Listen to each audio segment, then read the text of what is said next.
Hello and welcome to Newsmakers for this Thursday, September 19th. And while many have gotten into a routine since school returned earlier this month, there are still those who are struggling and will struggle, as an estimated 500,000 Canadian children live with a learning disability. And that's where the Center for Diverse Learners comes in to help. And they're hosting a charity dinner 1 week from today at the Burlington Golf and Country Club. Celebrity Neurodiversity, an evening with comedian Rick Green. And here with more on the dinner and the subject is legendary comedian. You know him as co-creator and Bill on The Red Green Show. He also produced an award-winning documentary on ADHD after being diagnosed with it himself. Welcome to the show, Rick. This is very, very near and dear to your heart, is it not? Absolutely. I was diagnosed at age 47 a while ago. Actually, I suppose in the middle of the Red Green run. What's funny is that actually before I had that diagnosis, probably 7 or 8 seasons earlier, there's one of the Adventures with Bill, which was my segment, and a little black and white silent physical comedy at the end of the show. And there's one episode where stuff goes wrong as usual, and Red in his voiceover says, "Well, it looks like Bill's having one of his ADD moments," or something like that. He mentioned it. And I thought it was only later watching one of them happen to catch it and went, oh my God, that was 7 years before I got diagnosed. And I only got diagnosed because my son was in this special program, gifted or enhanced, they call it, and suddenly was struggling in the first 2-3 months. Turned out they thought, oh, he's struggling, maybe he shouldn't be in this program. They did some testing. They went, no, he's got he's bright, but he has ADHD. And I was skeptical because I know as much about ADHD as everybody else, which is that it's a big scam by drug companies and lazy parents and schools and blah, blah, blah, blah. And so I started looking into it. And then I found my old report cards from elementary school.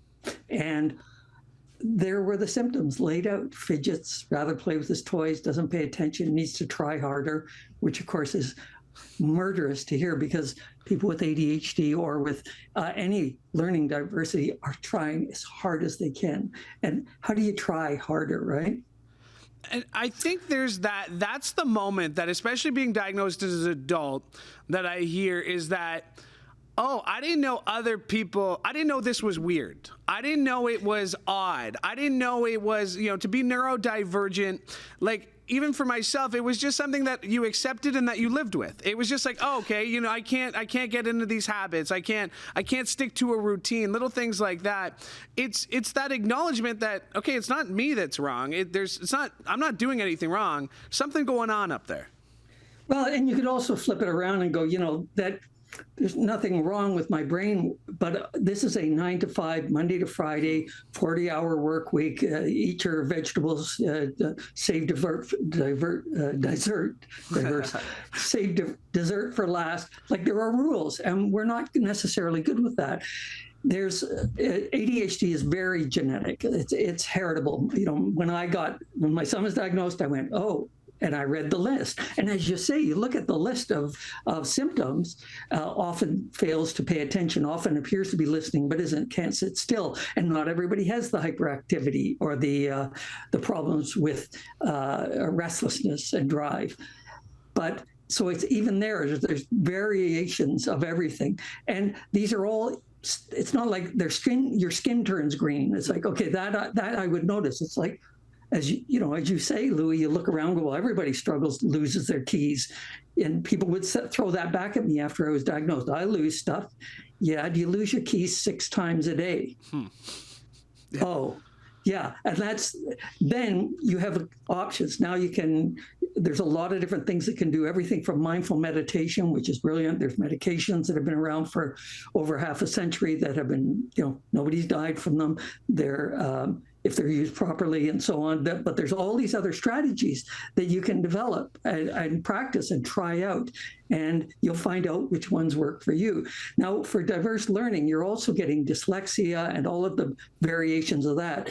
And in talking to teachers who deal with kids with dyslexia, it's, again, very individual. One teacher tried everything with this one student and finally found the student could read if the letters were the right way around, but they were reversed in the word, and the words were in the right order, or something like that. Yeah. And then suddenly he could read it all.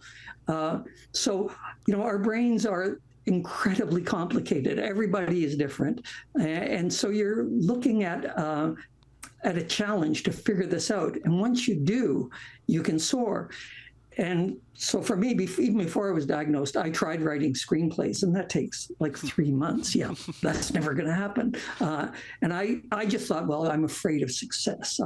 I would come up with all these moral judgments about I'm lazy, I'm weak-willed. It's like, no, I've written 700 episodes of skit comedy for radio, television, plus stage shows, plus on and on and on, because they're short. And I soar at that, right?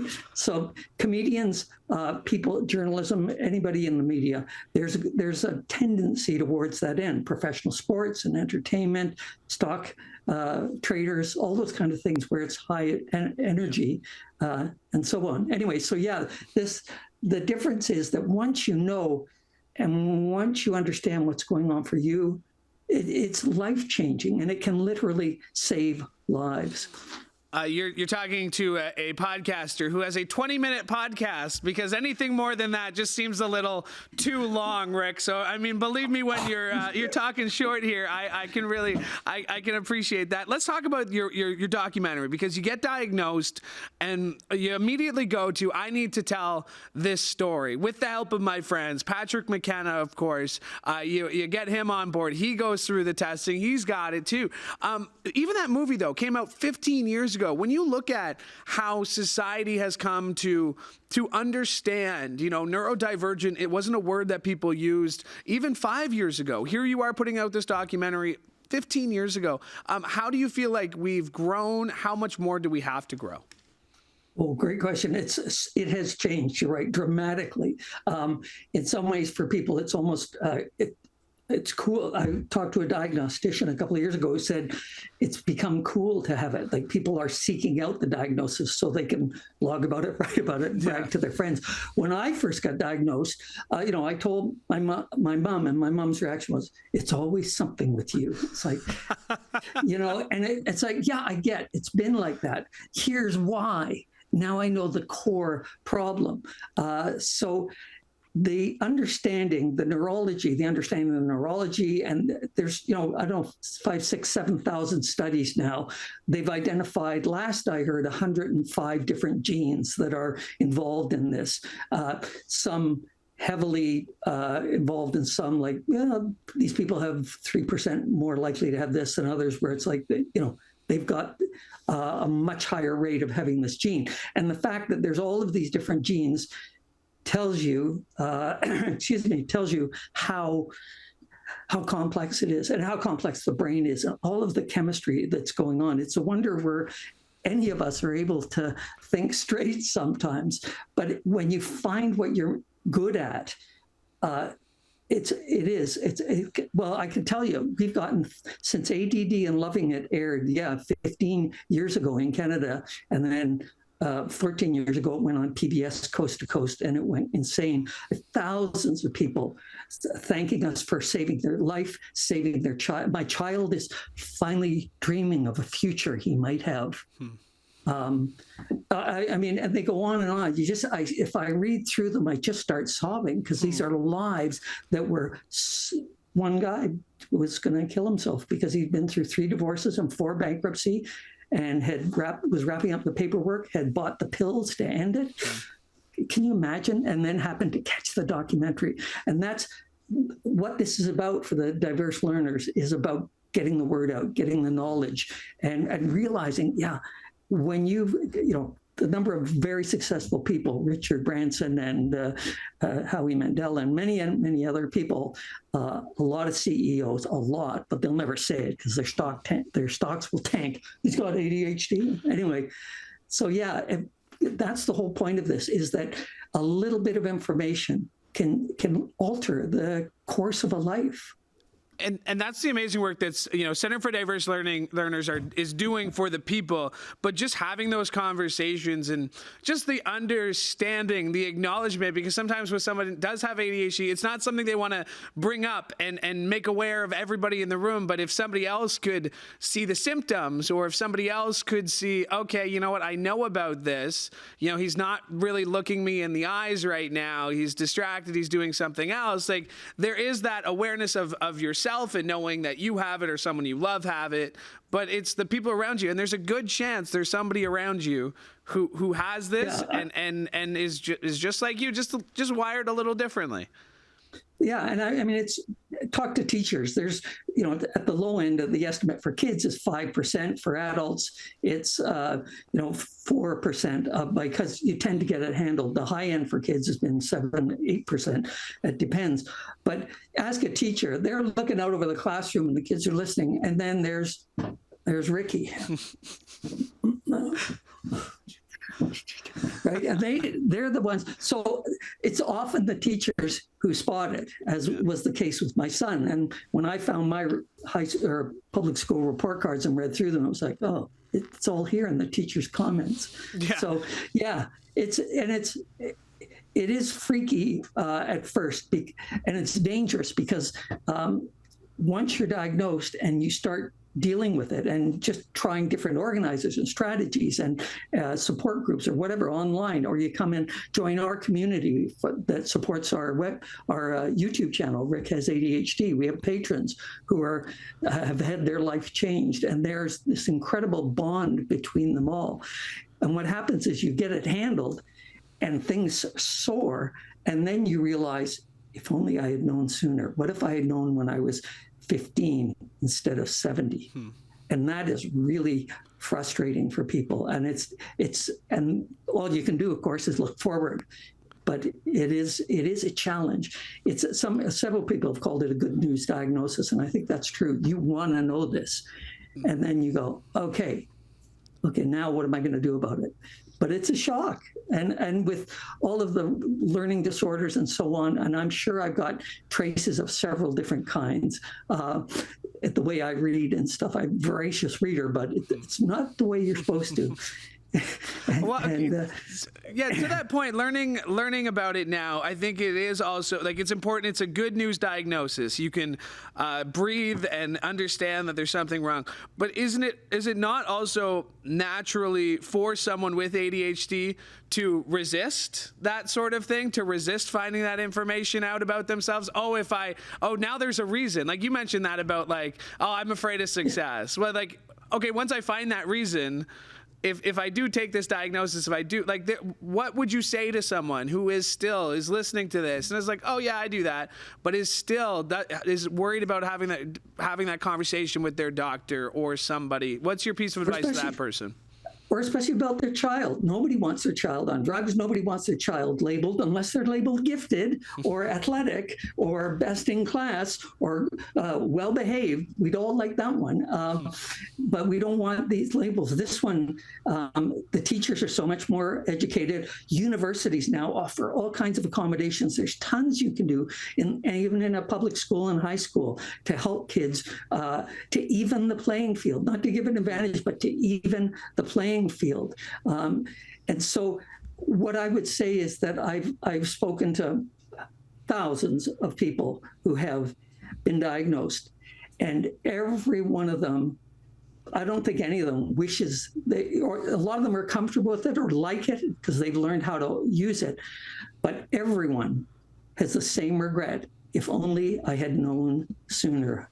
One girl in her 20s said, when my parents saw your documentary and we talked about it, she said, we could have saved 15 years of heartbreak and agony and frustration. And that, like, now you want to know. Nobody wants to, and it's very easy for someone like my mom or a person I know who's a teacher said, oh, you don't have ADHD. I teach kids with ADHD. Well, I do. It's just you've known me longer and I'm managing it well. Anyway. Well put. Well put. Let's talk about the dinner 1 week from today. Again, what to come back into this kind of community. I was watching some of those outdoors with Bill segments. Some of them right out in the pier there, out by Pier 4. What's it mean to get you to be a part here and to come back and to get to celebrate all things in this area? Oh, I love it. We live a little south now down near Lake Erie, but here's the funny thing. My wife was the editor on the show for all but one of the 300 episodes. And she wasn't my wife when we started the series, but she, for her and I both, we sit and watch something on YouTube or whatever, watch some of the old Adventures of Bill, and I'm sitting there going, I don't remember this. I don't remember any of this. Now, after 700 episodes, it can be excused. But it's like, and then about 30 seconds in, I'll go, okay, I remember that, where we ran down that hill and I tripped and so on. But that's 1,000 ideas. No. And the stuff in the past, you forget, which again, could be to your advantage, or it can be a frustration when when your kids ask, what was I like when I was a baby? And I don't have memory of that. And that's heartbreaking on some level. Yeah. It's like, knowing. Yeah. We're just rolling some of the old footage there. There's a pretty big CHCH. We're celebrating our 70th anniversary. There's a little logo there at the bottom of the screen. The Red Green Show, would it have happened without CHCH? Maybe. No, so Steve Smith, who plays Red Green, he and his wife, Morag, did their series out of Channel 11 for CHCH for many years, Smith and Smith, and then they did Comedy Mill, which won the Gemini Award or whatever it was called back then, and they won that award. And then shortly after the show was canceled because the budget was too much. And so Steve called me because he and I were doing the writing, and he said, so I'm going to take one of my characters and build a show around it, and then we'll figure out what we're going to do for next year. And 15 years later, we had no idea. But I think what was wonderful about it, first of all, I think all but one or two of the people on camera have ADHD. Having worked with them for 15 years, you just like their checklist. Yep. So there's that. And then what's funny is the production people, like my wife, the people who organized, Sandy Richardson, all these people who made the show happen. No, they're not ADHD. And so it wouldn't have happened without CH, and it wouldn't have happened without a lot of people who were logical, linear, organized, detail-oriented, follow through, and all the rest of it. And together created magic. 300 episodes of magic, of course, in the Red Green Show.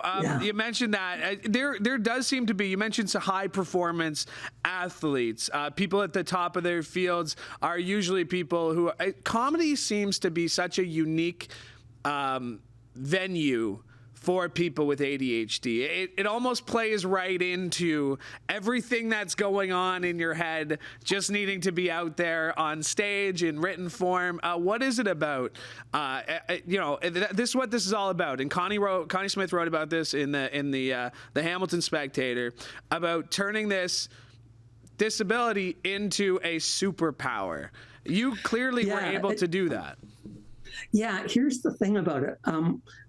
You can argue. So what happens is most people, their adrenaline level is here. Well, and then dopamine and all these chemicals, they're kind of here. We're down here somewhere closer to the floor. And then when there's gunshots, everybody goes up to here. The people who have ADHD go from down the floor to up to here. So we end up being calm, cool, and alert in a crisis. I walk out on stage. What's the number one fear? Speaking in public. I walk out in front of 2,000 people, and I am calm. I am revved. My mind is so alert. So certain fields, ER doctors, not medical researchers, but the ER doctors. What do we got? Gunshot right. Fix. The patient's name. Who cares? What do we got? Next. Podcasters, journalists, and athletes. Yeah, and comedians as well. You know, you've got that rush, need to know. And then, so dial 9, you want to meet people with ADHD, dial 911. And whoever shows up at your house, good chance. In fact, I've given talks to paramedic groups and military paramedics, and they, one of them told me, a wonderful guy who's been in, I think it was 30 years doing that. He said, everybody who's good at this job has it, and the people who aren't end up in administration or training. And so that's, like I say, when you find what you're meant to do, you know, and we could go into the list of celebrities who have come out about it now. It's great. It's wonderful. And, you know, you can go back to learning disorders. That was Prince Charles, who's now King Charles, had one. And that was sort of spoken of kind of low key, something to be ashamed of, something's not right. It's like, nah, just different. And it's kind of the analogy. Do you have a minute? I'll give you my analogy. Absolutely. It's you. So I got all the time in the world for you, my friend. Okay. All right. So it's so Louie, you're 7 feet tall, but it's an invisible diversity. You're at the end of the spectrum of height. You're at the high end. You're in the top 2%, 1%. Now you don't know it. Nobody knows about height. So in high school, grades 7, 8, 9, you're looking for sports to go out, and you see, oh, the girls are in gymnastics, so I'm going to go do gymnastics. And so you go over to do gymnastics, and these girls who are 5 foot, 4'11", are, and you try at 7 feet to do a cartwheel. It doesn't go well. It does not go well at all. So then you try a different sport, and that doesn't go well. And then somebody says, hey, how about a basketball? At that point, you're shut down. Yeah, I'm not going to get laughed at. No, I'm not a sports person. I'm more of an introvert. I'm going to be in the chess club or whatever. Mm-hmm. And then 15, 20 years later, you get a diagnosis. Maybe 40 years later, you get a diagnosis, and you suddenly are told, yeah, you're 7 feet tall. What? And people have suspected, because when there was a party and they said, we need the chip and dip bowl, they went, can somebody get, and you just reach out, yeah, here you go. Wow, how did you do that? I don't know. And you're able to do these things. Plus, wherever you go, you bang your head on door frames. Louie is just trying to get attention. He's always causing trouble, always banging into things. Grandma won't, and this is the thing, Grandma won't even let you doesn't want you to come to the house anymore because you've broken or banged up her door frame. Like kids get excluded because they don't know, and they don't know why. And then you find out at age whatever that you were diagnosed, right? So what age were you at? Yeah, the 20s, late 20s. Okay. Yeah. So then you get diagnosed, and you go, I'm 7 feet tall. Give me a basketball. Oh man, I loved basketball, but I never, and it's too late. Yeah. Right. So that's the issue, is finding out, oh, I'm at the end of this spectrum. Then there's a million spectrums. We're all at, for kindness, for calmness, for number of ideas you can produce, all of these different spectrums that you could argue. How shy are you? How outgoing are you? And you've got this strange neurodiversity. It's a quirky thing, and it takes time to figure it all out. That's for sure. Even now, I'm still suddenly realizing, oh, I bet this is because of the ADHD. Oh yeah, there's like you said, with Rick telling you all those years ago, he must got ADHD or something. Like it is an important conversation, and I'm glad we're having it here, especially a conversation that maybe 20 years ago, well, obviously podcasts weren't a thing, but again, people keep to themselves, hide in the dark, and here we are having it right out in the open. I wanted to ask you real quick, because you did start your career at the Ontario Science Centre. Just from your perspective on what's going on there, the province's plan. Like, I know it's near and dear to your heart, but science in general general performing. What do you make of that situation that's going on? It breaks my heart. That place was, when it opened, I mean, it's built like a bunker. I'm surprised they're finding problems. But I just think it was, for me, it was an incredible experience. And I loved being, if I have a skill other than being funny, it's being able to take something complicated and explain it to other people in a way they understand. So things like laser show, back then lasers were brand new, and all anyone knew was that Captain Kirk and Luke Skywalker used them. And so I was able to show why they're used for eye surgery and all these different things back then. So that ability to take things that are mysterious, complicated, and I'll never understand if I live to be 90. And then one old lady said to me, I understood everything you said, and I know nothing about science. And I'll toddle off. So it breaks my heart. I hope they figure it out, because we're already struggling with education and getting facts and truth and science and so on out there more and more these days. So, yeah, I hope they figure it out, because it was such an amazing place to work. Well, and here we are later, whatever it is, how many years later, doing more education. Well, I should mention that. The tickets, by the way, I'm supposed to mention. Go for it. See. We got it here. We're going to throw it up. We're going to put it up there. There you go. Say what you need to say. Well, you want to get the tickets now because they are going fast, and there's a cutoff date so they can get the food organized, I guess. You can go to the diverselearners.ca, diverse, learn, DIVEERSE, learners, .ca. This is really the final chance. So, but I would say, come on out. It's going to be fun. It's going to be interesting. They've got some other things going on, silent auction, I believe, and a whole bunch of other stuff. So, they always do a great job organizing stuff. And I'm looking forward to it. It should be a great night celebrating neurodiversity, an evening with Rick Green. It wasn't quite an evening with you, Rick. It was a bit of a morning. Let's call it brunch with Rick Green. Really appreciate you. A great conversation. We'll have to get you back very soon. Thank you for doing this, Rick. Appreciate it. Thank you very much. Awesome. And that is Rick Green. My thanks to him for joining me. And as mentioned, he will be part of the Center for Diverse Learners Celebrating Neurodiversity, an evening with comedian Rick Green. That is happening a week today at the Burlington Golf and Country Club. And you can get your tickets by going to diverselearners.ca/celebrate. And while you're getting your tickets, while you're online, make sure you like and subscribe to CHCH Podcast so you never miss an episode of this show or any of the other great shows we have for you, including Sportsline with Bub O'Neill. You caught up with former CHCH weekend sports anchor Justin Dunk yesterday. So go check out that episode. My thanks to Mike Corson for directing today's show. And thank you for listening, because we could not do the show without your support. From all of us here at CHCH, I'm Louie Butko. Have a great day.